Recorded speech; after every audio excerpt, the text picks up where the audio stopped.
Hey, Monica, did you know it's now even easier to listen to Round the Hay Bale podcast? What? Really? How easy? That's right.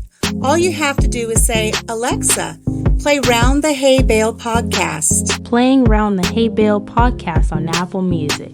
Ooh, we fancy. Tune in to Round the Hay Bale every Monday at 9 a.m. Central.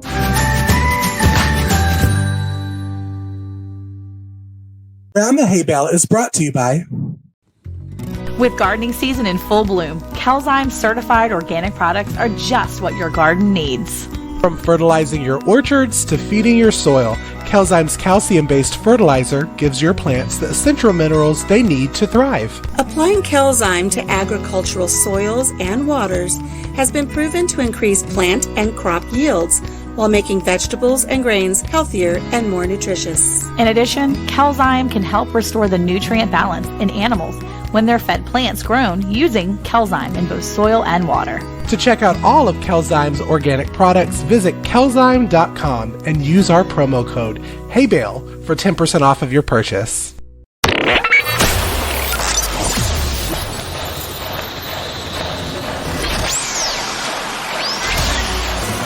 Grab a cup of joe and gather round the hay bale with your hosts, Alicia from Country Mama Musings, Cayce from Ormsby Farms, and Monica from Bland's Promised Land Ranch. Now, here they are. Hey, y'all. Hey.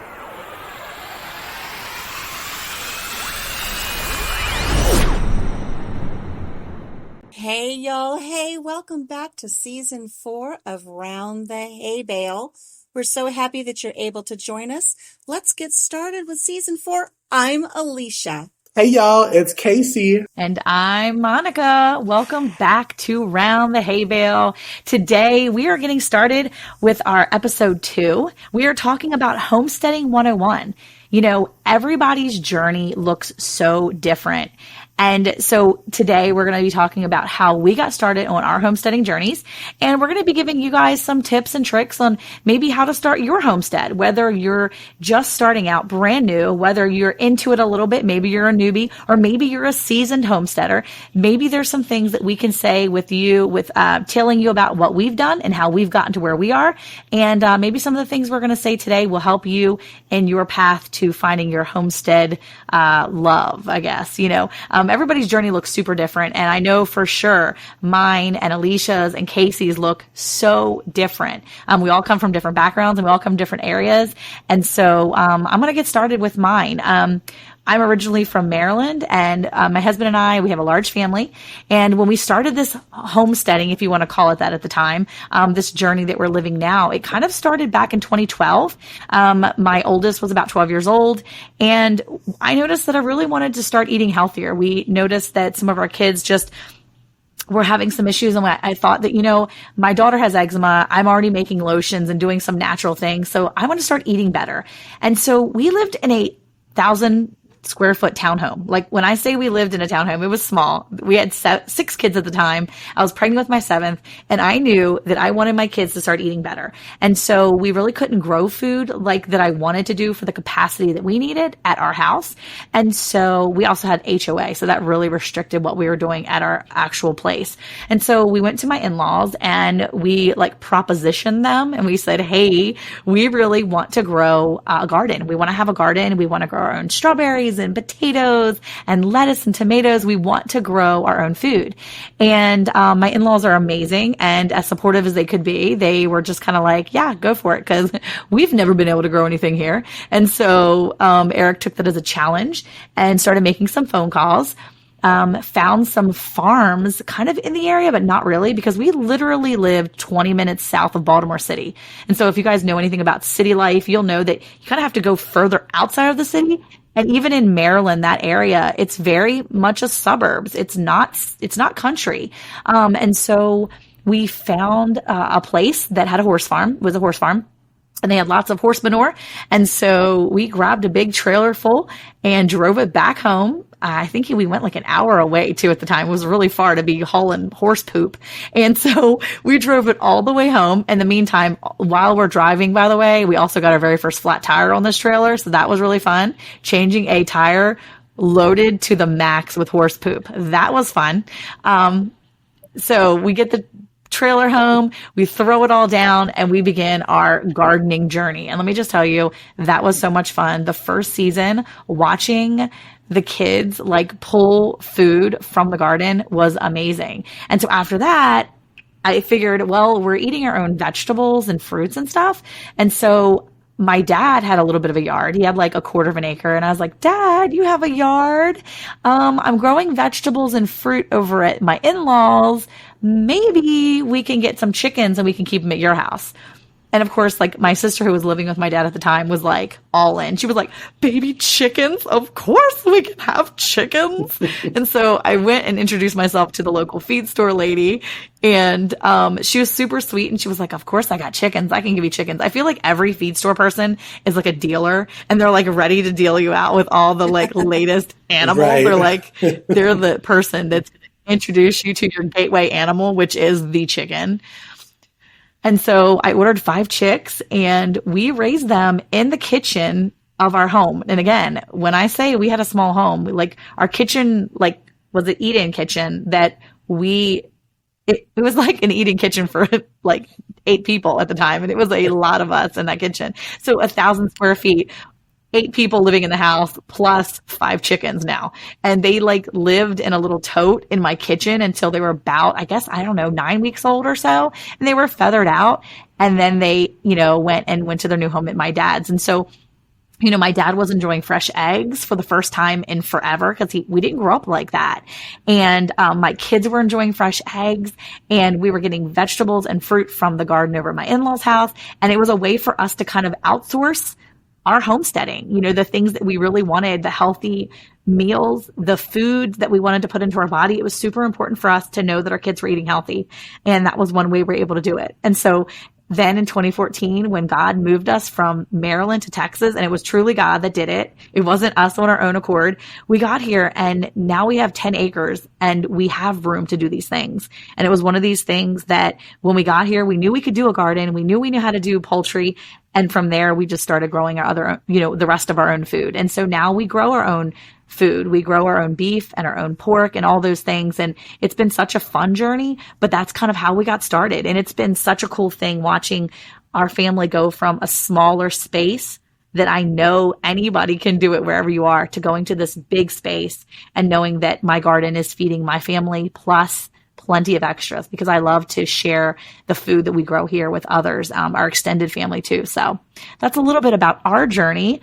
Alicia, what do you think? Can you tell me about your journey? I will. And I've said this to you before, and I really want to say it again, that what a testament it is for your family that shows other families, especially our listeners, that if they're in a small space, they can do this. And we hear from our listeners all the time and from our members over on our group on Facebook that they say, I live in a little apartment. I only have a little balcony. I don't have a yard. And you're really a great example of how you can outsource those resources. You just have to think outside the box a little bit. Right. So I really hope everybody takes that away that, they may not have it in their future to move to a farm, but that does not mean it needs to stop them from living their dream of being self-sufficient and growing some of their food. So it really is a great testimony for everybody who's listening that it's a doable thing, and you guys are proof positive. Well, thank you. I had a little bit of a different background. I grew up kind of hopscotching, from different homesteads and ranches growing up. And we had all kinds of things available to us from turkeys and rabbits and hogs and milking cows and a big garden and an apple orchard. We were always dipping our fingers into something. But when I got married, we lived in town, and we've pretty much lived in town since. For us, we were really struggling after the housing market of 2008, 2009. We went from living in a 2,100 square foot home that was a semi-custom build to living in a travel trailer because the market hit us hard and we lost everything, including our home. So we lived in a fifth wheel for 3 years, and we kind of pulled ourselves back up from that low blow sidelining event in our lives. And we decided that we were going to move to Iowa, which I had been begging my husband to move us for 28 years to the Midwest. And once we moved here in Iowa, we were renting a little home, and my sister had come by one day and she wanted me to join her on a farm crawl. And a farm crawl is where we just would visit the little farms in our local area, and you would go from one farm to the next and learn about what they do on their farms and what they have to make available to the community.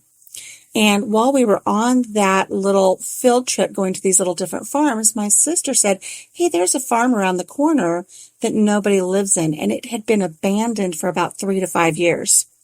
And luckily at this farm crawl, one of the owners of the farms that we visited knew the owners of this piece of land that I was going to be interested in. It had that feeling from the moment that we trespassed. Shh, don't tell anybody. But we trespassed onto this farm so we could check it out. We looked in the windows and we went into the barn. It was kind of creepy, but exciting. And I had that feeling that this could be my farm. You just told everybody. I know. Shh, don't anybody get me in trouble. But I am a rebel that way. I can't help it.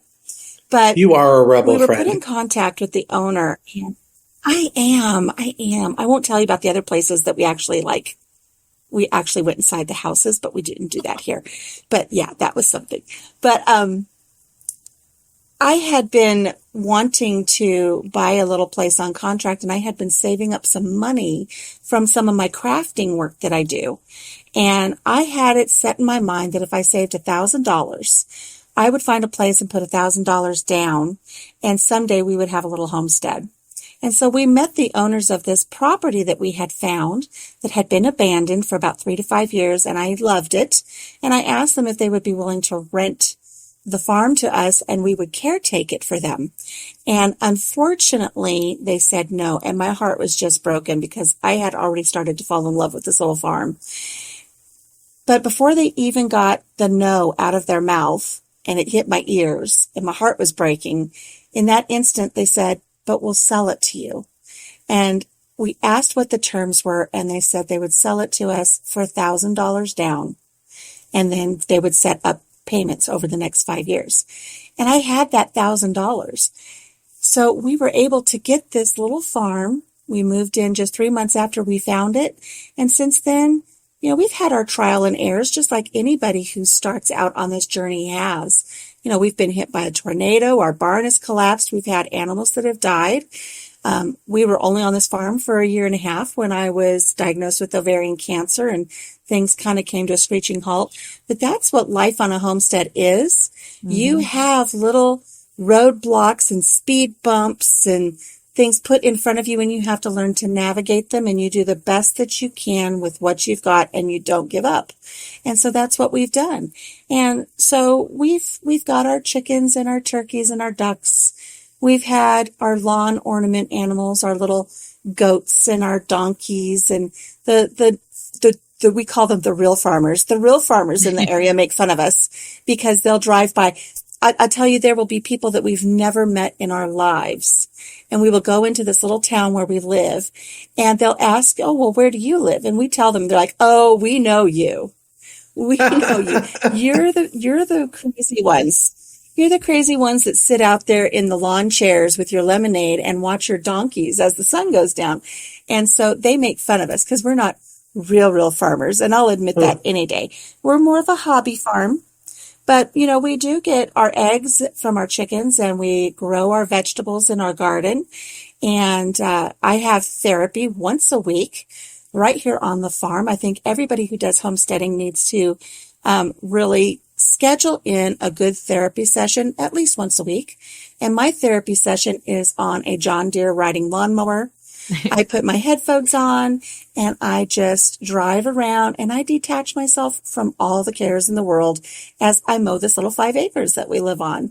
So we don't process the meat here on our farm. I'm a vegetarian, so I'm a little different than most homesteaders, but that doesn't stop me from giving this everything that I've got. And I'm actually, one important thing I think people need to realize when they start this journey is once you start it, you have to allow yourself to have the ebb and the flow of homesteading. Yeah. And so that's something that I think we'll probably be covering in some of our future podcasts as well. You have peaks and valleys. You have times where you're running at 100%. You have times where you're slowing down a little bit. And this is my season for taking a little bit step back. My garden's not even in this year because I've just taken a step back and I'm reevaluating where I want my garden, how I want the setup. And I might have a teeny tiny garden this year and then come back full force next year. But I think that's an important element when you're talking about homesteading. And I think since we're discussing homesteading 101 and we're starting at the very beginning, it's an important factor to talk about. And like I said, we'll be talking about that more later, but you have to give yourself some grace and allow yourself to have those down times of the ebb and the flow of really going gung-ho and then taking a step back so you don't get burnout. But that's my little story here on my little 5-acre farm that I absolutely love. And I think my key point for everybody is don't overlook the different avenues of where you can find your little homesteads. Mm-hmm. Go to the little local coffee shops, go to the gas stations where the little farmers get together at 8:00 in the morning to play cards. Yeah. And go to these farm crawls, find out what's happening in the area where you want to locate and get your ear to the ground and find out where some of these places are. Because if I had not gone on that farm crawl and had not been aware of what was happening in my area, I never would have found this little farm that we love so much. Cayce, what about you? Well, I just want to first say that the topic that you touched on for giving yourself grace as first-time homesteader is so important. Because me being the newbie homesteader of my hosts, I did it at first, and I had to go through a very deep ditch to get myself out of because I wasn't giving myself grace and I wasn't giving myself time to enjoy this beautiful homestead that I've created. But my story, like Monica and Alicia both said, we're all so different. I didn't come from any farming background. I didn't come from, going to see grandparents on a farm. I mean, we were city folk. When I say city folk, we was the city folk. And I even had no want at the beginning. I was an aspiring actor and did a reality show on YouTube with my family. And I just felt called right before lockdown and right before all of the stuff happened in 2020. I felt called to fill a void I felt that I had in my life, which was I was working as a server. I was going out and drinking too much. I was partying until 4:00 in the morning. And I just was like, this can't be my life. This can't be what, God has for me. And randomly told my mom and the family, I said, we're going to move to a farm. We're going to get a homestead. We're going to move. And all of them were like, oh gosh, here goes Cayce. And we looked into everything. I watched YouTube. I saw many channels that I could, learned how to garden in a very small garden in Atlanta, where we're from. And we looked and we found the homestead where I am now. And we weren't even looking for one that had a house on it. We were really just looking for live land because I wanted to put a tiny house on it. And I had my mind blocked and I was like, this is what I'm going to do. And I remember my mother was looking and she absolutely loved this property, and it had an old 100-year-old farmhouse on it and greenhouse and blah, blah, blah. And we were like, oh, okay, we can go and look at it. When we hit up the real estate agent, it was under contract. And I think all of us in my family were heartbroken because I had opened my mind a little bit to this homestead. So I was like, you know what? I've learned, open my mind. We kept on looking. And a day later, this homestead went back on the market, and we jumped fast, drove the 2 hours out here to meet a real estate agent, looked, and at the time I was on YouTube. So I was like, okay, Mom, Chris, Tara, we don't say anything until I release a video because that's the important part, right? Is the views and everything that you get from homesteading. But we looked, we offered, we were accepted instantly. Well, it wasn't instantly. It was probably like 4 days. And I've been here a little over a year and a half now. And we started strictly with gardening, no animals. And we joked, gosh, on probably the second season about, the gateway animal, and for me to get chickens and turkeys, and all of my hosts were like, no, Casey, don't go crazy when you get them, start with a couple. And just to let you know, I didn't listen, and I got 12 chickens to start off with and 8 turkeys. So jumped in full force, but I'm excited to be self-sufficient for meat and eggs now from that. But that kind of brings you up to date of my journey of the homesteading. But you have to give yourself some credit. You have to give yourself some credit, Cayce, because when we all first started this, you were so gung-ho. You were going to get everything all in your first year. I did. And you were so excited, and it was palpable. And all of us said, Cayce, slow down, because you're going to overwhelm yourself. So give yourself credit that you listened to that. You did not jump in and get all of those animals all at once. You're taking baby steps, and just because you started with some chickens and some turkeys, you're still where you need to be. You don't have a whole bunch of animals that are going to be demanding a lot of your time. You're going to get into this little by little as you go. You're making the right steps. So give yourself that credit. Thank you, friend. Yes, I am trying to do that. And I think for anybody that's listening, go back and listen to our older episodes, because there is so much good information, and I wish that we had enough time to do 6 hours of, a 6-hour episode, because there's so much information that, as Monica said in the beginning, newbie homesteaders or ones that have been doing for a while and seasoned ones, you can always learn something from someone in the community. And it actually is fun to listen to other people's journeys, which is why we thought this episode would be so great to talk about all 3 of our different journeys.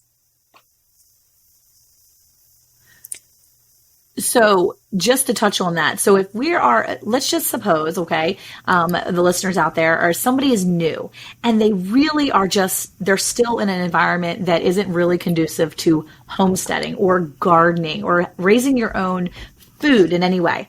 One of the ways that you can get started is obviously in your small space or your large space, wherever you're at. You can always start with potted plants, doing a garden right there on your deck or your patio, right? Do either of you have patio gardens? Do you grow anything in pots that you can share? Absolutely. What do you grow in pots, Alicia? I've grown cherry tomatoes, herbs, all kinds of herbs in pots. That's a really good point, because even if you have someone who's living in an apartment, maybe they don't have the availability to actually do container gardening outside, they can do a little herb garden on the back of their sink, in their kitchen window. That's a great place to get started. You can do so much with just starting with herbs.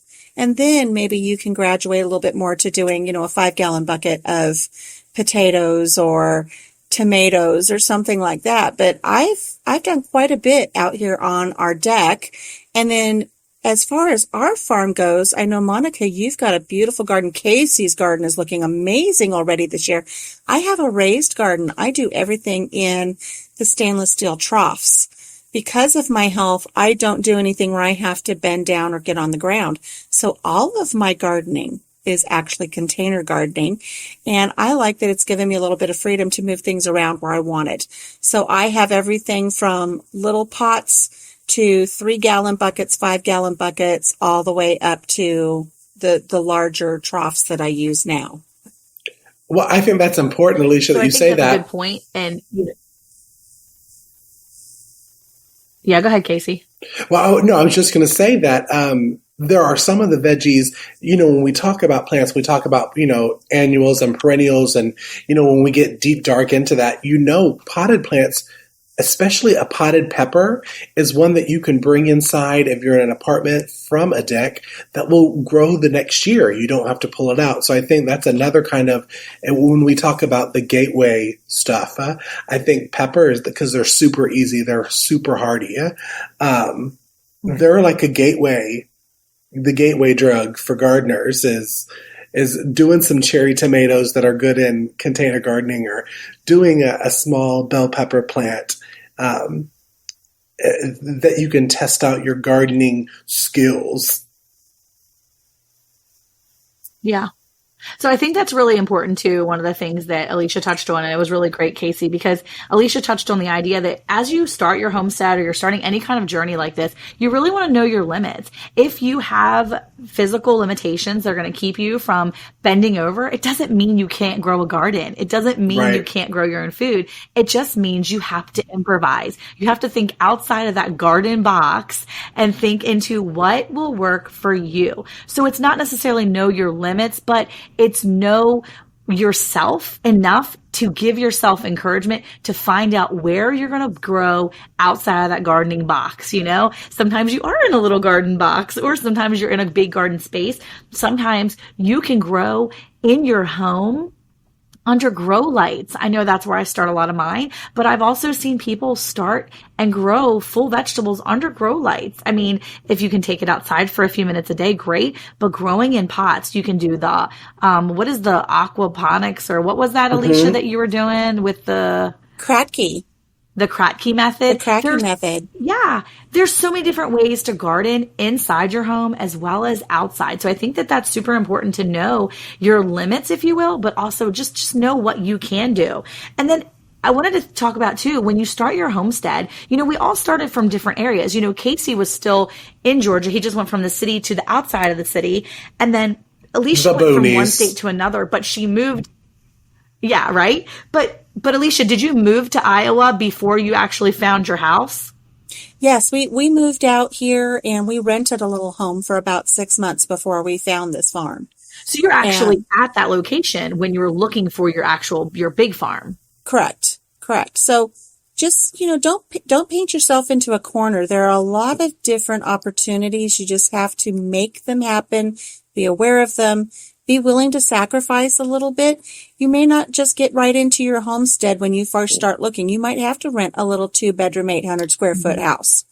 And then really keep your ear to the ground, keep your eyes open and see what you're looking for.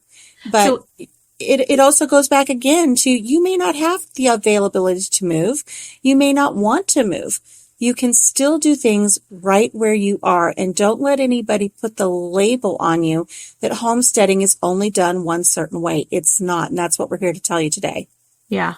So for people that do have to move across the country or move into a different state, it's one of those things where sometimes you really have to get to know the people in the area. You know, there's a lot of different social media avenues. And I would say that if you are trying to move to another state, if you are trying to move from one of those awful states, I won't say whatever that is, but you know who you are.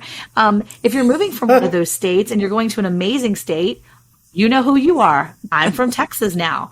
But I'm just saying, if you're moving to one of those free states from a not free state, you need to talk to the people in social media. Get in that environment and figure out where is a good place to live, because we had no clue. We literally lived in Maryland. We have no idea. So that's why I was asking too, Alicia. I mean, thankfully you were able to get to Iowa and to experience a little bit of Iowa and be there. We had no idea in Texas. Eric came down here, met up with a real estate agent that we trusted. We found a really great guy, him and his wife, and they were like, we told him, here's where we're thinking. And he said, absolutely, you don't want to move in this area. Absolutely, this is a good area. And it was not based on his commission. I believe it actually was based on his genuine sincerity and wanting to see us live in a good, safe place. But you know, it was really hard for us because I never saw this house until I rolled up. We bought this house and I hadn't seen it in person until we drove down the street over 1,600 miles from my original home that I grew up in. And like, we lived there for 35 years. So, you know, the Blands rolled up to sight unseen. We did. And that's where you have to allow yourself to have that flexibility. Yeah. You're not going to find your perfect dream homestead. You have to work with what you've got and be grateful that you've got it, and look at what the focus is. The focus is not the material aspect of it. The focus is what you're going to be doing for your family. Exactly. And that's really what that comes down to. And so Alicia, I wanted to say, and your homestead. Well, I wanted to say real fast on what Alicia was saying is, we had talked about in another podcast is, homesteading, we always say, is not a sprint. Like you give yourself tasks every year. You can turn what you have into your dream perfect homestead, but you can't push yourself to do it all in the first year or even the second, third, fourth year. I think it goes back to giving yourself grace and giving yourself time, and even thinking of homesteading, you're on the right track of wanting to grow and grow your own food and raise your own animals and make your own bread, can your own food, that kind of stuff. So everybody's homesteading journey is going to look different, and don't compare yourselves to me, Monica, or Alicia, because our homesteads are different. We try not to compare ourselves to each other, but I think that was important that you said that, friend, on just on the topic that you were talking about. It's something we've talked about before, and we've even touched about on it here in this podcast, in this episode. If somebody lives in an apartment or a townhome or a mobile home, and maybe they're not able to or willing to garden, there's so many other aspects that you just mentioned. You can your own food. You can dehydrate your food. You can make meals in a jar. You can bake your own bread. It doesn't have to be all or nothing at all. It can be one element or two elements that make you feel good about the efforts that you're making for your family. It doesn't have to be, 100% in, or it doesn't matter. That's not true. Each journey is different, and you have to embrace what you've got. And like Cayce said, don't compare yourself. And Cayce and I were just discussing this the other day. One of my favorite sayings is, a flower does not compare itself to its neighbor. It simply blooms. You cannot compare yourself to your neighbors or other people that you see on YouTube that have homesteads. You can't strive for what they have. You can only take their suggestions and apply it to your life and make it what you have. Monica? Yeah, so I think it's awesome because I kind of made a list in my head of what homesteading looked like, where you go, because, we did videos of this. I think, Cayce, you did a series. We did a series. It was Homesteading 101. It was a bunch of YouTube channels, and we did videos on how to start a homestead. And, from finding grants to, how to continue, how to have a stable marriage in homesteading, how to pick out the animals and what you should consider. And I think it's super important what you guys were touching on, because everybody's homestead looks different. You have to, when you're starting a homestead, think about what you want to accomplish. What do you want your homestead to look like?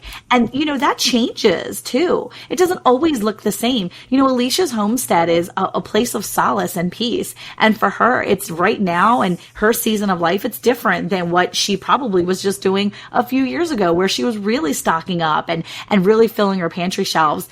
And the same goes with us. When we first got here, my family was still going. We had kids in sports and this and that. And we really transitioned. And my husband's like, look, I need my kids to be home more, and we need to stop being out in the world. We need to really focus on how can we build up their character here at home, and stop focusing on all the things. Now, 2020 really changed that for us, and 2020 took away our busy. We're busy here with the animals, but 2020 took away our outside busy, like outside of our farm. And we stopped doing organized sports and some of those things that really took away time from the character that my kids were building here at the house. And so we are learning how to fish and they're camping more. They're doing those skills and building up their skill set. And that's kind of our new focus for our homestead here. We're focused on growing our food as we have been, but it's really about teaching our kids life skills that they'll need as they become young adults. And we've changed our focus as well. We always want to grow our own food. That's always there, but it's definitely more about our kids now and making sure that they're built up as we homestead. We're showing them how to live this life, if that's their desire, when they leave here. So, have you guys had your purpose change? Have you seen your mission or your goals for your homesteading change as your years have gone on? Oh, absolutely. Absolutely. And you have that ebb and flow of busy times and peaceful times. And, I'm in a stage right now in a chapter in my life where I'm prioritizing what's important. And, 2020 was an important thing for me, like you're discussing how it changed how you did things. It changed how I did things too, because I was very focused on some things that I wanted for myself. And we've discussed this before, a YouTube channel and getting things growing and in a social media aspect and doing something that made me feel good after my journey with cancer. And I was constantly focused on that because that was something that was really, really important to me. But then I started having friends who were losing their spouses during 2020. And I had to re-examine what I was doing and say, you know what, this is important to me, but it's not as important as spending time with my family and doing things with my husband, because that's where that needs to be right now. And I've taken a big step away from things, and I'm focusing now on putting things in play that will be there for my grandchildren long after I'm gone. And so that's kind of my focus now. My focus isn't so much about growing the tomatoes. My focus is about having the family over now for a dinner in my summer kitchen so we can have those memories. And it's something I was discussing with one of my family members just in the last couple of weeks. You will never go into a cemetery and walk by a headstone and it will say, she kept a beautifully clean house. You will never have it say, she devoted her life, to doing everything perfect on YouTube. But you will see things that say, here's grandma's chocolate chip recipe. She was a beloved wife and a beloved grandmother. And I want the focus on my homestead to start being that sanctuary that Monica mentioned. If I don't get my garden in, that's okay this year. But I will have the tree swing up, and I am going to have it where my grandkids can come over and we can have nice barbecues here on this family farm. And that's kind of becoming more and more my focus. I can let some of those hyperfixations go and focus now more on what's important in this chapter of my life. My pantry is full. My freezers are full. My animals are happy.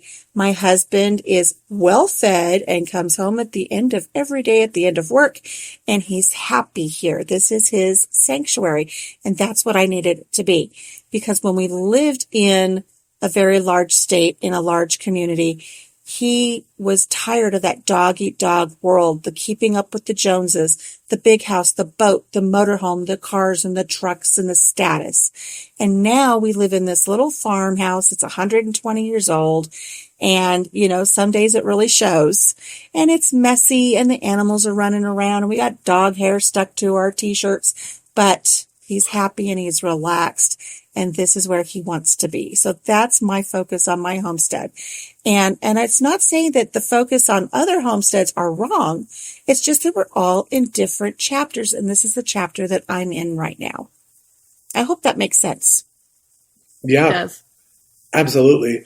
And I think over here for me, I'm starting the very beginning of a homestead. So my kind of process of how my homestead looks is building what I see. Instead of with Monica and Alicia, they're now enjoying and reaping the benefits of their hard work of building their homestead. And I just want to say beforehand, I'm going to call out Monica's kids. They are the most well-behaved, well-mannered children I have ever met. So kudos to you, Monica, for that.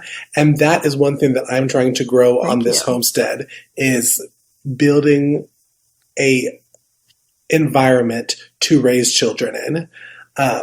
And so that's where I am. It's kind of the beginning one is going crazy, building in the gardens, putting in the orchards and all that kind of stuff. So, but I'll be ready, friend, to relax and come over on your porch swing.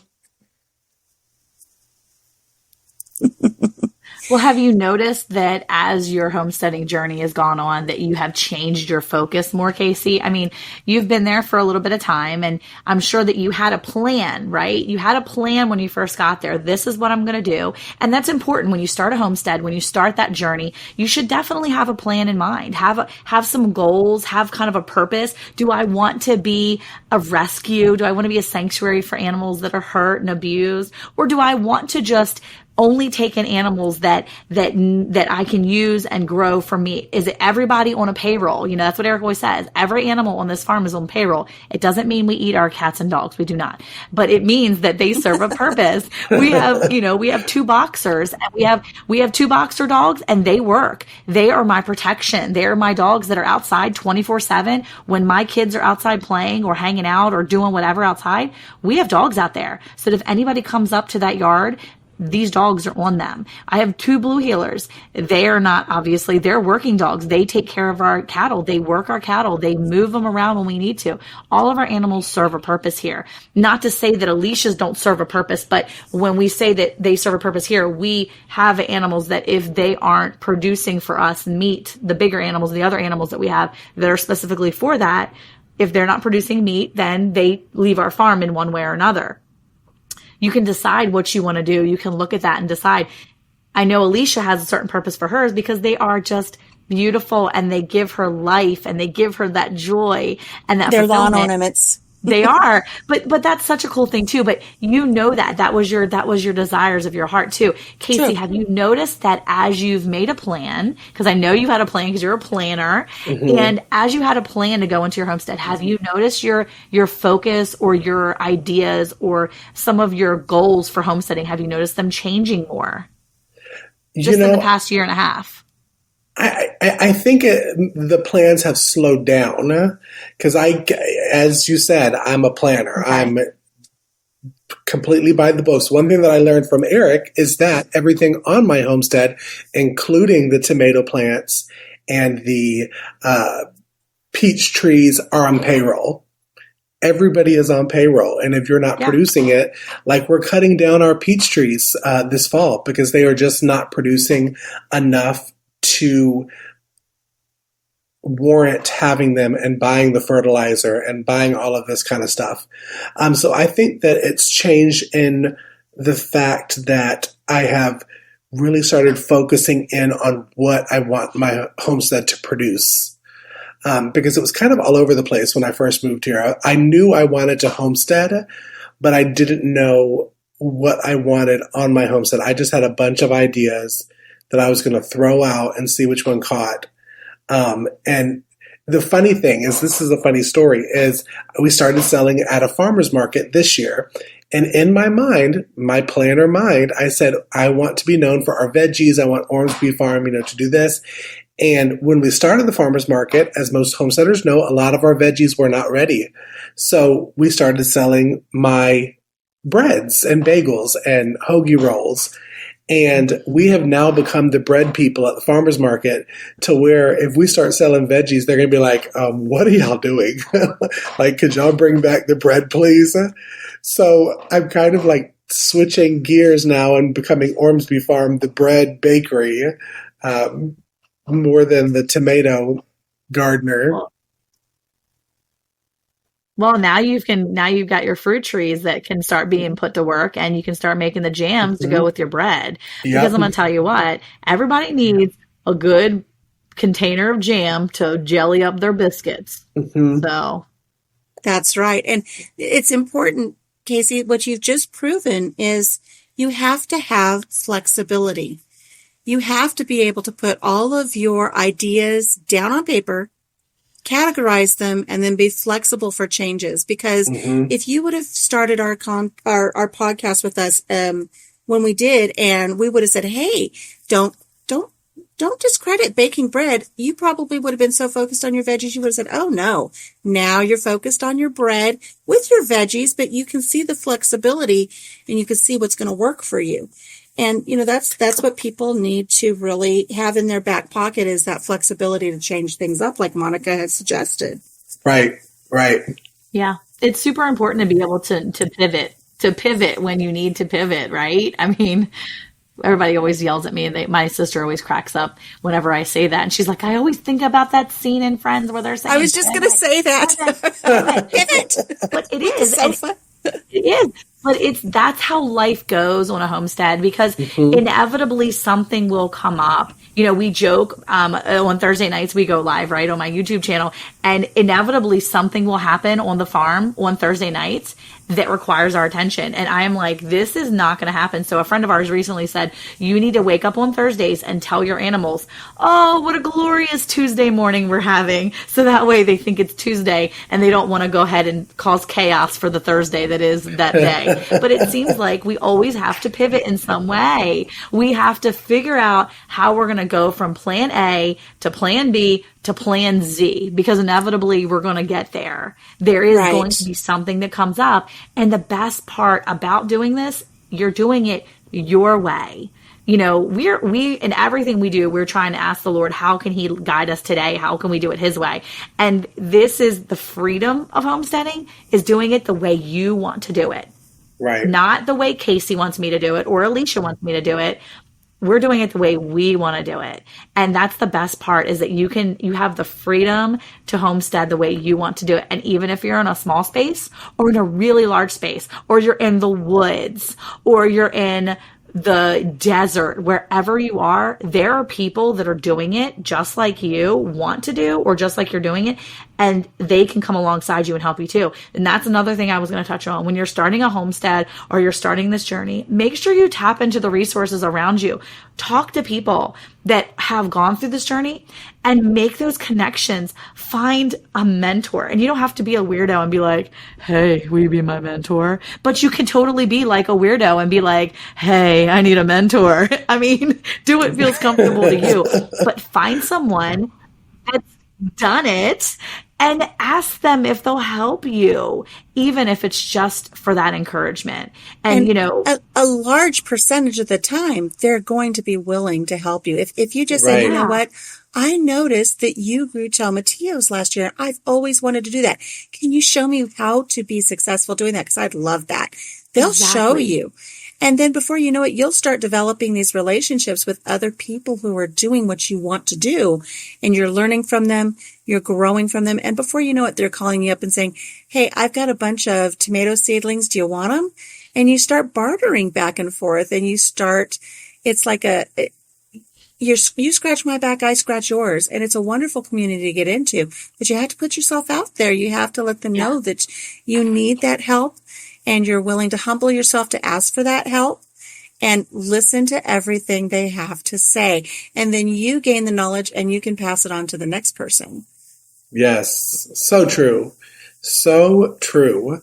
I mean, case in point, I think I was telling you, Monica, that I went into the farmer's market thinking, okay, Lord, guide me to these different people that I need to get chickens, to get this. And we went to the first day of farmer's market, and there was a girl there selling eggs. And I was that really creepy person that came up and was like, hi, we're going to be really good best friends shortly, but do you hatch chickens and turkeys? And she said, yes, we are going to be best friends. And yes, I do. And she hatched my chickens and turkeys. And from talking to her, then we heard another guy who was saying that he was pruning fruit trees. I've been looking for someone to prune my fruit trees, so there I go, the weirdo again. Hi, we're about to be really best friends. Can you teach me how to prune grapevines and fruit trees? But if I didn't put myself out there, I would never have been able to meet these people that truly want to help. I mean, Alicia was saying it. Homesteaders love to help. It's kind of addicting to them to give their knowledge. Like, it's like, oh, you want knowledge from me? Absolutely. Yeah. Da, da, da, da, da, da. I mean, between the three of us, all of us have asked each other for advice on something that the other is good or well versed at. So yes, I think putting yourself out there is so important. Why not? What's the worst they can say? No. Oh, well, move on. Right.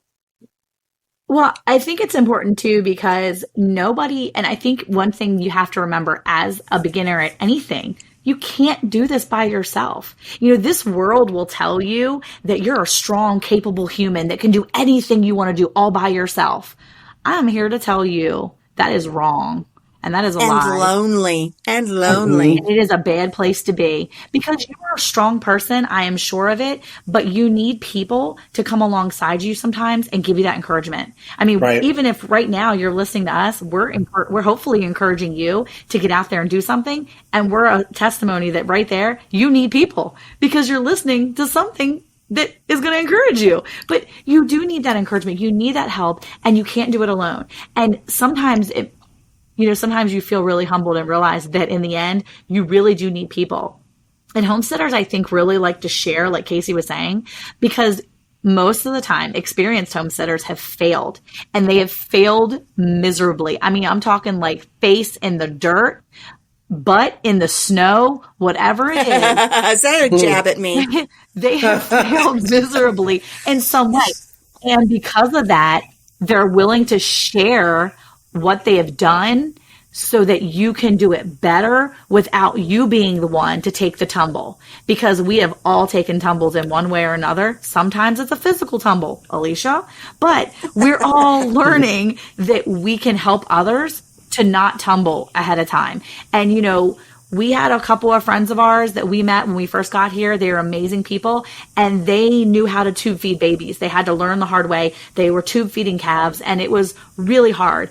And when we needed recently to tube feed a calf, we have done it, but we couldn't remember. And I watched Eric almost in tears beating himself up because for 20 minutes he couldn't decide if he was doing it right. And when you tube feed a calf that hasn't had food and they need that to live, there's two spaces you can do when you tube feed a calf. You can either go into their trachea that goes straight into their, you can go into the esophagus or you can go into their trachea. You can actually put that tube right into their lungs if you're not careful. And if you get to the wrong spot, you have a 50-50 shot. And if you go to the wrong area, you will drown their lungs and they will die. Mm-hmm. And so it's such a high intensity moment. And for 20 minutes, he was in there agonizing. Am I doing this right? And immediately I walked over and I was like, let me just call our friends. So here I am at 8:45 on a Monday night. I'm calling my neighbors going, guys, I need you. Can you please come over here? They were at our house within 10 minutes and helped us tube this baby. She's alive and doing wonderfully now. But if we hadn't made those connections, if we hadn't have learned, this was 8:00 p.m. on a Monday night, there are no vets open. And a mobile vet is not going to get to us within 30 minutes. This was the reason why we made those connections, because we knew we couldn't do things like this on our own. If you're going to raise animals, if you're going to be responsible for other living things, make those connections. Right. Make those homesteading connections out there. Because you can do as much research as you want, but if you make some connections and you put yourself out there, it's worth it for your whole farmstead in the long run. Whatever the animal you're taking care of, it's worth it. Because even if it's just Cayce saying, oh my gosh, my chickens have pasty butt, what do I do? You've got a friend to call and it's going to walk you through how to get rid of a pasty butt. It's amazing how many of us want to tell him how to take care of a pasty butt. I know. And that's where our lives have gotten. But that's the thing. These are things that can kill your animals if you don't have knowledge. And you can do as much research as you can, but there's nothing like calling a friend up and having them FaceTime you while you soak your chicken's hiney, or you put their little bumblefoot in a soak, or you, whatever it is. Sometimes just having someone in your ear or talking to you face to face makes such a difference when your confidence level, when you're trying to do your very best to care for the animals or whatever you have in your care on your farm. It really is. It's so true. It's Absolutely. so true, Monica. So true. And I will say, for those that are listening, I did have to FaceTime one of our co-hosts that was with us for the first 3 seasons, Lisa of Yogi Hollow. And it's good to be able to FaceTime someone and they understand that could be kind of weird. You're sticking a chicken's butt up to the camera and they're walking through how to wipe hard poop away. So, but you have to learn. Soak up all the knowledge you can. And when you think you've learned all you can, soak up more. Because just like with and then pay it forward. And then pay it forward. Just like how Monica was saying with the tube for the baby calves and with pasty butt. If you're going to be a animal owner, be a responsible one. Not to call out a lot of people, but don't be all over social media and not be a responsible homesteader. Whether it's animals, gardens, whatever it is, be a responsible adult to these living things, and ask questions. Don't try to do it on your own, because you're going to kill something and then you're going to really be upset. Well, I think it's important too. And, you did research, right? You did all the research. You've done all the research for your animals, but you still needed help. And you can be as prepared as you possibly can think you can be. And look, I'm going to tell you, we were out there at your place last year, and Luke, my older son, was giving you all kinds of advice for raising pigs. But I'm going to tell you, the minute you get pigs, you're still going to look at that fencing and go, okay, this is good, but it could probably be better still. You're still going to find things to improve what you've learned, and that's okay too. Like, don't beat yourself up. Anywhere in your homesteading journey, if you are dealing with something that you thought you were prepared for and then something changes, don't beat yourself up. Cayce, pasty butt isn't your fault. It just happens. You've studied, you've learned, but things just happen.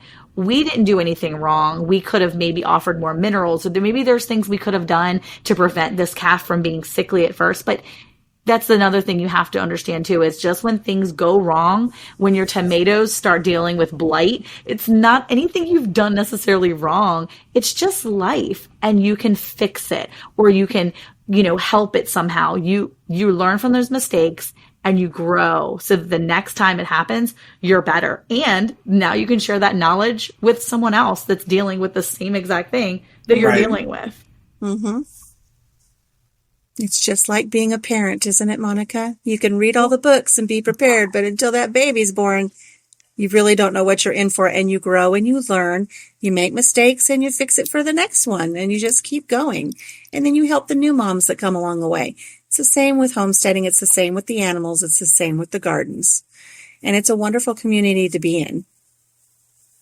Yeah, it truly is. It's been really fun to be able to share the things that we're learning, whether it's starting out, whether it's growing vegetables and fruit or fruit trees, or whether it's growing animals or building pens, whatever it is, the idea and the things that we've learned, it's such a cool thing to be able to share them with other people. Just like sharing some of the things that we've, been able to experience just from the podcast. I mean, just from this podcast alone, we've been able to learn about new products to put in our own gardens and our own farms. I mean, we started doing Kelzyme, and I'm going to tell you what, that's been a huge help for us.